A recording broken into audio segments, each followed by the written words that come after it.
Hi, this is Kurt Phillips, author of Hand of the Archer. When we last left off, Dr. Joseph Bartz was being interviewed on the Jim Halliday podcast, and he was discussing his most recent trip on 5-MeO-DMT, or toad venom. I took my shoes off and sat on the bed. I was leaning against the headboard as if I were watching television, propped up on pillows with the Mexican blanket next to me.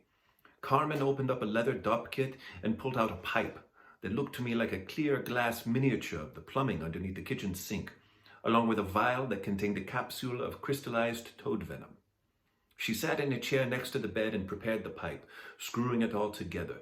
She gave me a smile and held the lighter up to the bowl of the pipe, and as per her directions, I took several small puffs to pull the smoke into the pipe, and then finally one big inhalation. Before I could even exhale, I felt as if I were being rushed away, as if in a terrible river with no banks to reach for and no surface to swim to.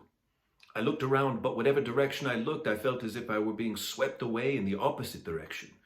I was drowning. I was terrified, and I was fighting to breathe, trying with all my power to get myself righted and get to the surface.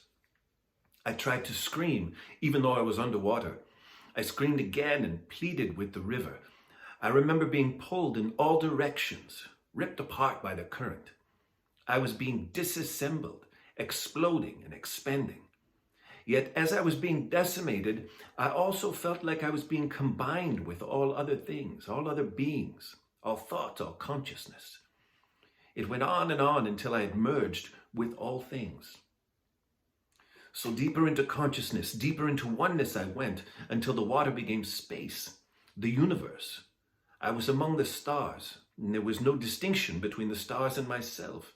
My ego had been stripped from me. I was no longer me. I wasn't someone else. There was no need for such distinctions between you and me, this or that. It can be frustrating, attempting to describe the journey, as words are a wholly inadequate tool for this task. I've come to realize that there are shortcomings to language. I speak 4 of them, and I have encountered no words in any language that could be used to describe the experience. The accounts you hear of these journeys are pale attempts to paint that masterpiece. It was beyond the facility of words, beyond the current ability of Homo sapiens to actually convey this message.